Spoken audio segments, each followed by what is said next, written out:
of July 2021. The Hawks received information about a container which was docked quietly at the Durban harbour. Inside the container, there was a shipment of animal food, which was destined for a depot in Isipingo, a town situated 19 kilometers south of Durban. The tip-off had come from a trusted informant, a man who'd spent years working as a dock worker.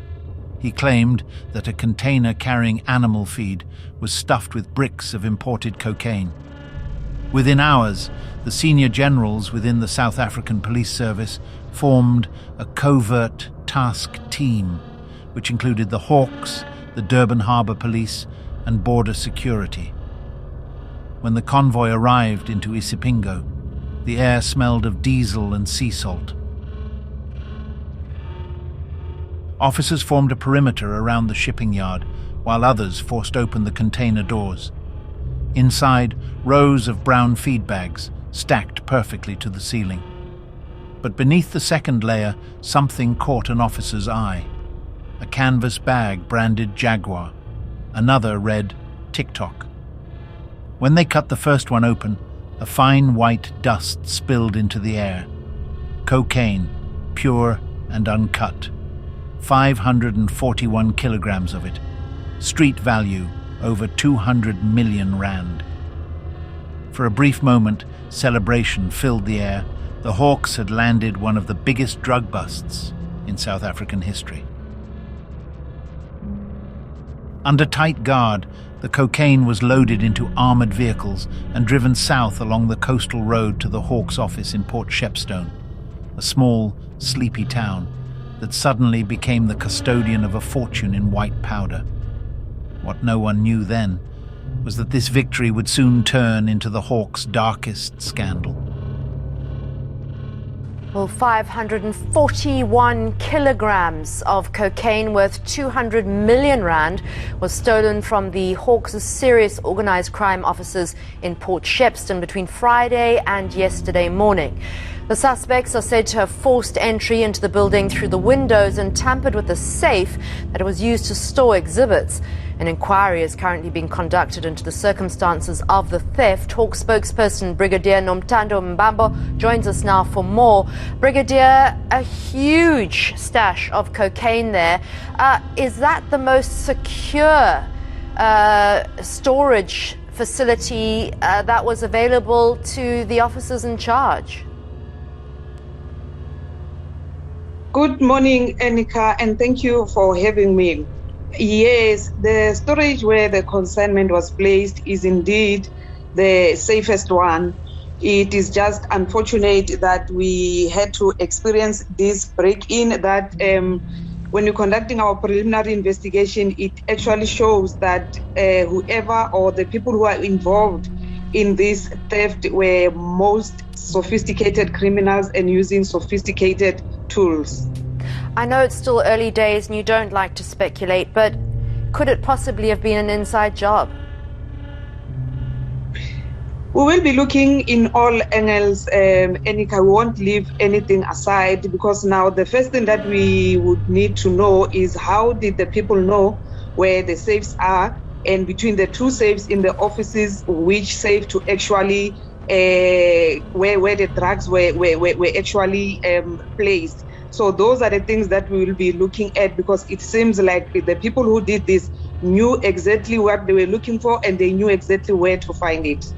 It was supposed to be one of the Hawks' biggest victories, a drug bust worth more than 200 million rand, the kind of operation that made headlines across South Africa. But just a few months after the 541 kilograms of cocaine were seized in Isipingo, Durban, that same victory turned into one of the country's biggest policing scandals. Sometime between Friday afternoon and Monday morning in November 2021, thieves broke into the Hawks' serious organised crime offices in Port Shepstone, where the cocaine was being stored as evidence. The police believe the suspects entered through a window, forced open doors, and went straight for the safes where the drugs were kept. It wasn't a random burglary. Whoever did it knew exactly where to go and what to take. When officers returned to work on Monday, the safes were open, the rooms ransacked, and the entire haul, all 541 kilograms, was gone.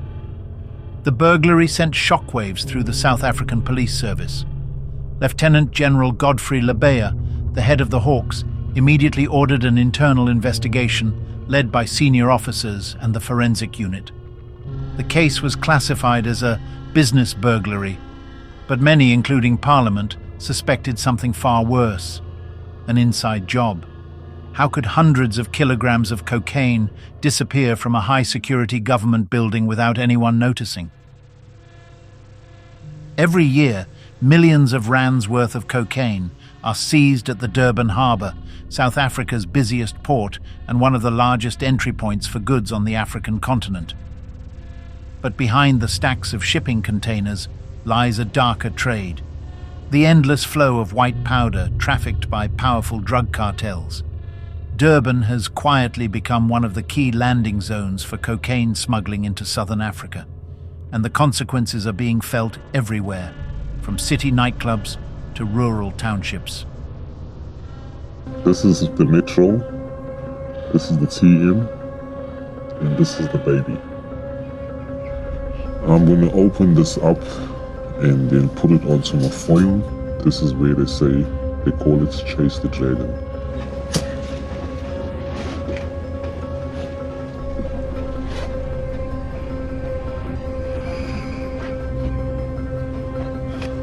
I'm feeling high, very high, very high. I'm very relaxed at this moment. This will last me for approximately maybe half an hour.